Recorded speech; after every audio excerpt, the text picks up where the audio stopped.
Kalau di Yatim sebagai sebuah yayasan dakwah Islamiah Malaysia, yang menjadi core bisnesnya ialah untuk menjalankan aktiviti-aktiviti dan gerak kerja dakwah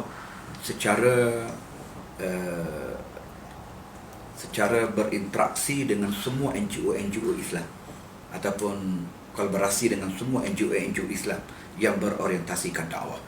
Dan Yatim ni kita jadikan dia sebagai satu base untuk menyelaraskan gerak kerja NGO, sebab dalam negara kita tahu banyak NGO yang berorientasikan dakwah. Maka NGO ini ataupun kesatuan ini akan menjadi satu platform untuk gelombang gerakan dakwah dalam negara kita. Maka masing-masing NGO ini mempunyai segmen masing-masing, dan kita boleh nanti clusterkan peranan masing-masing. Umpamanya ada yang akan berfungsi untuk membina terminal ilmu seperti sekolah-sekolah agama, tahfiz dan sebagainya, untuk membekalkan ilmu kepada masyarakat. Dan ada satu kluster yang mungkin akan berdepan dengan cabaran-cabaran serangan pemikiran daripada pelbagai pihak, umpamanya serangan Islam liberal ataupun serangan barat yang sengaja create Islamofobia sebagai satu propaganda kepada umat Islam. Jadi ada NGO yang mungkin mengambil kluster ini fokus untuk bagaimana menangkis serangan-serangan dan ancaman-ancaman pemikiran tersebut. Dan ada juga sektor ataupun kluster yang pergi kepada kebajikan, umpamanya memberi bantuan kepada asnaf dan sebagainya. Walaupun orientasinya kebajikan, dia tak lari daripada maksud dakwah, sebab kebajikan itu akan menjadi pintu kepada lancarnya gerakan dakwah kita. Dan kebajikan dengan dakwah ni memang dia saudara kembar lah. Dia tak boleh lari. Sebab itu kebajikan yang kita gerakkan juga adalah selaras dengan cita-cita dakwah kita. Jadi ada NGO yang lebih fokus, sama ada di peringkat nasional ataupun di peringkat internasional, untuk menyebarkan kebajikan ini.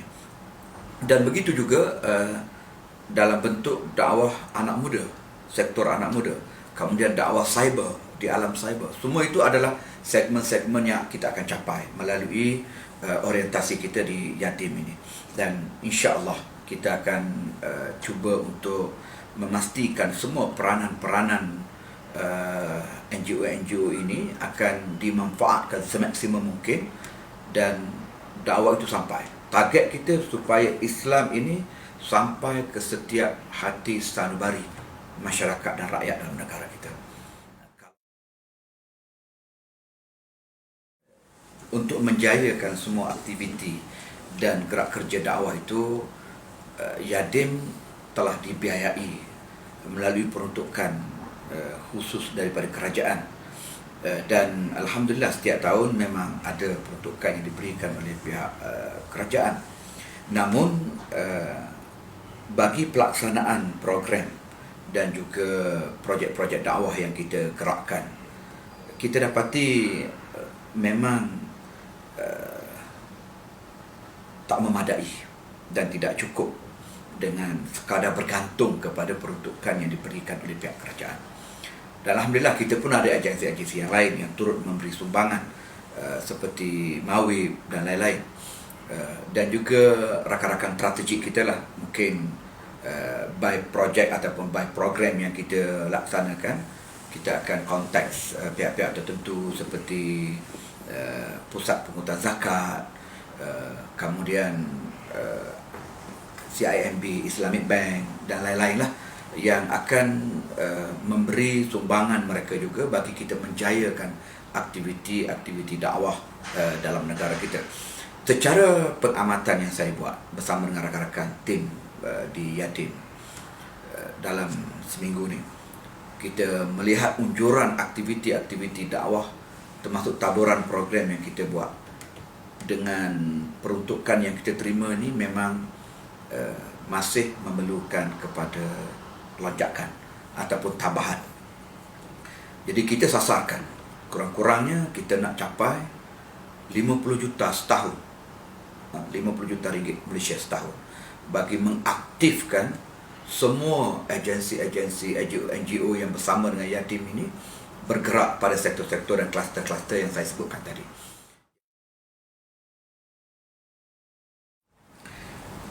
Dana ni ataupun duit, wang ini adalah merupakan alat. Dia adalah alat dan juga bahan persediaan untuk kita menggerakkan aktiviti kita. Dan memang Allah sebut dalam Al-Quran Al-Karim, wa'aidu lahum mastata'tum min quwwah. Bersiap sedialah olehmu untuk menghadapi mereka dengan seluruh kekuatan yang ada kepada kamu, dengan seluruh kemampuan yang ada kepada kamu. Jadi para alim ulama kita membahaskan ayat ini. Antara kekuatan yang perlu dipersiapkan, yang perlu yang perlu disediakan itu ialah quwwatul maliyah, iaitu kekuatan dana, kekuatan harta benda, kekuatan wang ringgit. Jadi kita memang memerlukan dana yang tinggi ataupun dana yang besar untuk memastikan kerja-kerja dakwah itu dapat digerakkan secara berkesan. Sebab itu saya memang memberikan perhatian pada usaha untuk menambah dana yang dimiliki oleh Yatim ini bagi memastikan gerak kerja dakwah kita tidak terbengkalai ataupun tidak terkendala. Jadi saya juga menekankan perkara ini khasnya kepada tim di Yatim dan juga rakan-rakan pendakwah kita amnya, supaya dengan segala upaya kita pertingkatkan usaha untuk mendapatkan dana ini. Namun begitu, bukanlah bermakna kita bergantung kepada dana 100%. Jangan sampai pula nanti tidak ada dana maka mati kerja dakwah. Sebab kerja dakwah ini adalah kerja yang sangat mulia. Dia mesti diteruskan dalam apa juga keadaan dan memerlukan kebijaksanaan bagaimana untuk melepaskan diri daripada kekangan keuangan. Saya tak nafi, sektor dakwah juga akan berdepan dengan kekangan keuangan. So bagaimana sektor-sektor yang lain, apatah lagi orang yang berniaga, bisnes, dia akan berdepan dengan kekangan keuangan ini. Bila-bila pun itu menjadi satu cabaran sepanjang zaman. Tetapi cabaran itu harus kita depani dengan penuh kebijaksanaan. Jangan sampai kekangan keuangan itu menyebabkan akhirnya kita memperlahankan tempo dakwah kita. Bagi pihak kami Yatim, kami akan tunjukkan. Tunjuk di sini bukan bermaksud untuk kita mencari nama, mencari kemasyhuran, bukan tunjuk pada kategori riak, tetapi tunjuk dengan maksud kita manfaatkan duit sumbangan infak orang ramai kepada kerja-kerja dakwah, dan sumbangan mereka itu sampai sama ada pada gerak kerja dakwah ataupun kepada kebajikan yang kita salurkan. Jadi daripada situ kita mengharapkan mereka mempunyai kepercayaan yang tinggi kepada Yatim, tanpa menafikan sumbangan-sumbangan mereka pada pihak yang lain. Asal saja sumbangan itu, infak itu untuk fisabilillah, tentu saja Allah akan memberikan ganjaran pahala kepada mereka. Mungkin ada sumbangan untuk Palestin, ada sumbangan untuk Rohingya, ada sumbangan untuk pelbagai lah, pembinaan sekolah apa semua sekali. Sama juga termasuk Yatim. Jadi terutama mereka yang mempunyai kelebihan rezeki yang dikurniakan oleh Allah, tentu saja mereka boleh mengagihkan sumbangan-sumbangan mereka kepada pelbagai pihak termasuk Yatim.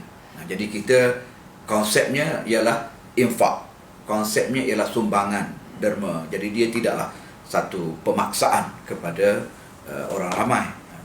Yang penting ialah kepercayaan, kemana duit yang disalurkan kepada kami itu digunakan. Itu yang paling penting dan kami bertanggungjawab. Ya, itu yang saya sebutkan tadi, bahawa Yatim ini akan menjadi base untuk penyelarasan dan penyatuan gerak kerja NGO yang berorientasikan dakwah, termasuk individu-individu seperti yang disebutkan tadi. Jadi kita sebenarnya sangat mengadu-alukan uh, kolaborasi di antara NGO dan juga individu di bawah satu platform supaya kita dapat selaras, supaya dia tidak redundant, supaya dia tidak membazir masa dan sebagainya lah, dan supaya tidak menjadi fitnah kepada masyarakat dan sebagainya. Jadi kita nak supaya itu dapat diselaraskan, dan insya-Allah di sana banyak dan ramai NGO serta individu-individu yang berkecimpung dalam bidang dakwah dan juga kebajikan ini.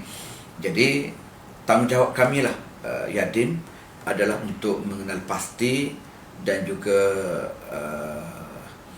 mengundang NGO dan individu ini untuk sama-sama kita merencana supaya gerak kerja dakwah di negara kita ini lebih strategik dan juga lebih terancang, dan akhirnya mencapai matlamat dakwah yang sebenar.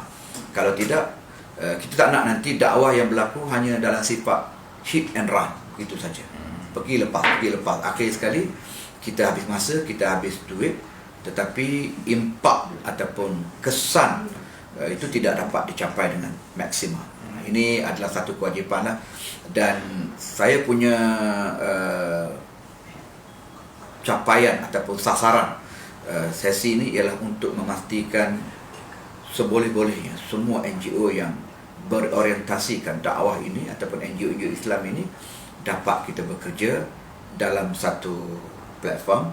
Dan Yadim bukan nak mengetuai ataupun nak memayungi mereka, tidak, tapi kita nak menyelaras supaya kita dapat orang panggil mengatur gerak kerja dengan sektor-sektor dan kluster-kluster yang saya sebutkan tadi secara terancang, dan akhirnya dia menyeluruh.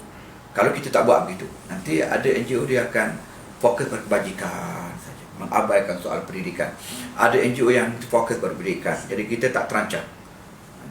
Sudah sampai masanya gerak kerja dakwah individu ataupun NGO, bahkan kerajaan, bahkan melibatkan parti-parti politik pun mesti diurus secara terancang dan juga strategik, baru kita dapat capai kesan yang baik. Kita telah memiliki data sekitar 150 lebih NGO yang bersama dengan Yadim. Cuma pada semakan terakhir yang terkini yang saya lihat, tinggal sekitar 40 begitu saja NGO yang aktif. Sebab kita ada satu platform di bawah Yadim, iaitu Majlis Amal Islami Malaysia, yang ditubuhkan sejak tahun 2009 yang lalu, yang dirasmikan oleh yang di Pertuan Agong. Dan MAIM ini ataupun Majlis Amal Islami Malaysia ini akan menjadi base kepada penyatuan NGO tersebut. Dan saya bertekadlah untuk mengembalikan semula semua NGO ini untuk sama-sama kita dapat menyelaraskan tindakan kita. Kalau ialah di sana ada NGO yang kecil, yang NGO yang orientasi mereka ataupun operasi mereka terhad kepada aspek-aspek tertentu. Jadi boleh jadikan itulah sebabnya jumlah komitmen NGO dengan Yadim tu saya lihat mutakhir ni agak berkurangan berbanding satu ketika dulu kita pernah capai 150 NGO yang bersama dengan Yadim. Jadi insya-Allah langkah yang terdekat ni saya pernah bincang dan juga mendapat komitmen daripada yang berhormat Menteri di Jabatan Perdana Menteri Hal Ehwal Agama, Yang Berhormat Senator Dr. Haji Zulkifli Muhammad Al-Bakri, yang mana kita akan menganjurkan satu persidangan pemimpin-pemimpin NGO Islam di seluruh negara dalam masa terdekat, dan saya sasarkan insya-Allah pada September ini untuk kita mula menggerakkan langkah-langkah penyelarasan strategik bagi gerak kerja dakwah, untuk sehingga dakwah itu menjadi satu gelombang dalam negara kita, bukan menjadi usaha-usaha picisan, tetapi dia menjadi satu gerakan gelombang yang besar dan akhirnya akan menyemarakkan syariat Islam dan juga amalan Islam dalam negara kita, insya-Allah. Dia boleh jadi faktor itu kerana program penyelarasan itu tidak dibuat secara strategik. Maka masing-masing membawa diri dengan fokus dan juga dengan operasi mereka masing-masing. Jadi tanpa sebarang prejudice terhadap semua aktiviti-aktiviti NGO ini, yang saya kira akan menyumbang sikit sebanyak kepada perkembangan dakwah di Malaysia. Tinggal lagi perlu digemblengkan semula. Dan mesej ni saya harap sampai kepada semua pemimpin NGO dan juga individu-individu, supaya kita dapat bersama, bersatu mengukuhkan gerak kerja dakwah ini. Kerana pelajaran yang boleh kita ambil ialah musuh Islam sewaktu mereka nak menghadapi Islam dan kebangkitan, mereka tak pernah peduli perbezaan latar belakang dan juga perbezaan operasi mereka. Mereka boleh bersatu untuk menghadapi Islam. Walaupun mungkin mereka berbeza pandangan dalam aspek-aspek tertentu, tapi untuk mendepani Islam, mereka boleh bersatu. Dan mereka serang Islam daripada segenap arah. Tetapi kenapa kita umat Islam tiba-tiba selalu bertelingkah, selalu bermasam muka, selalu berjauhan antara satu sama lain? Semata-mata kerana sempadan perbezaan di antara kita. Jadi saya kira selepas ini, jangan jadikan perbezaan itu sebagai satu perpecahan, tetapi jadikan perbezaan itu sebagai asas kita membina kekuatan untuk kita bangkit dan menggerakkan kerja-kerja dakwah ini. Perbezaan itu sangat cantik. Ya, sebab itu saya lihat masa terlalu awal untuk saya letak angka, tetapi dengan ribuan NGO yang ada di Malaysia, besar dan kecil saiz mereka, kalau kita dapat selaraskan dan wujudkan platform yang baik, kemudian kita dapat wujudkan satu forum yang harmoni, insya-Allah saya rasa untuk dapat 300 ke 400 NGO, mungkin lebih daripada itu, adalah suatu perkara yang dalam jangkaan, insya-Allah, dalam jangkauan kita. Boleh. Angka tepat tu saya pun tak pastilah, sebab NGO ni kadang-kadang dia daftar mudah, dia NGO ni mudah didaftarkan. Ada dapat 7 orang pun dah boleh buat NGO. Jadi terlalu banyaklah NGO ni. Terlalu banyak NGO. Cuma NGO yang besar yang sudah establish itu adalah dalam sekitar 40 ke 50 NGO yang memang kita kenal rapat, kemudian kita tahu orientasi mereka, organisasi mereka kukuh, cawangan mereka melebar ke seluruh negara. Itu ada sekitar 40 ke 50 organisasi NGO. Tapi kalau sebut perkataan NGO saja secara umum, memang terlalu banyak. Ya, memang Yadim sememangnya dah mempunyai perancangan sedemikian untuk menjadi, orang panggil, sumber rojokan kepada masyarakat mengenai dengan Islam. Lepas tu kita bangunkan jurnal. Sekarang kita sedang berusaha untuk membangunkan jurnal Yadim online, secara online, dengan kita buat kerjasama dengan badan-badan penyelidik daripada pelbagai fakulti di universiti-universiti, dan mereka turun memberi idea, memberi pandangan, dan insya-Allah kita akan bangunkan jurnal online ini untuk menjadikan sumber rujuk kepada masyarakat.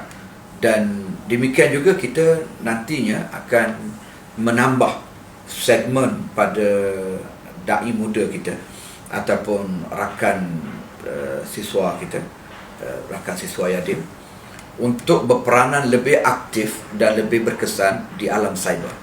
Selain daripada kita sendiri mempunyai channel kita, sama ada di Instagram, di Facebook, di Twitter dan juga YouTube, kita mahu supaya nantinya dai-dai ini berperanan dalam media sosial ini untuk menyampaikan Islam dan menyampaikan risalah Islam kepada warga net ataupun warga cyber. Dalam masa yang sama menangkis fitnah. Saya tahu dalam media sosial ini dia menjadi satu laluan yang begitu luas untuk pemfitnah ataupun mereka yang memusuhi Islam menjalankan aktiviti mereka, merosakkan pemikiran anak-anak muda yang fanatik dan juga taksub dengan media baru ni. Jadi oleh kerana itu, kita kena sediakan tim turut, dan ini memerlukan latihan juga supaya mereka bijak bagaimana untuk menguasai dunia cyber. Dan memang ini adalah fokus yang akan kita lakukan, kerana kita tahu terutamanya generasi muda hari ni lah, bahkan seluruh masyarakat pun kebanyakannya duduk dalam talian di dalam cyber. Saya buat contoh, kalau kita kuliah di masjid di surau menyampaikan ceramah, paling ramai pada figure-figure seperti saya dan rakan-rakan yang lain 500 orang, 1000 orang, itu pun kira ramai. Kalau musim PKP ni dihadkan pula 250 orang sebagai contoh. Tetapi kalau kita bawa ke media sosial, kita bawa ke media baru yang ada pada hari ini, sama ada Facebook Live ataupun YouTube, kita boleh capai viewer tu sampai puluhan ribu, malah jutaan. Saya 2-3 hari lepas ada peluang berkomunikasi dengan Dr. Zakir Naik. Dia menceritakan pengalaman dia dan bagaimana dia membangunkan channel YouTube yang boleh sampai ratusan juta viewer di seluruh dunia.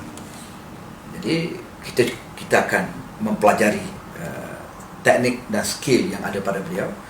Malah insya-Allah dai yang kita sediakan, dai muda yang kita sediakan melalui program-program yang kita telah bentuk, finalis mereka akan mendapat sentuhan daripada teknikal dan juga kepakaran, kemahiran Dr. Zakir Naik dalam menyampaikan dakwah, insya-Allah.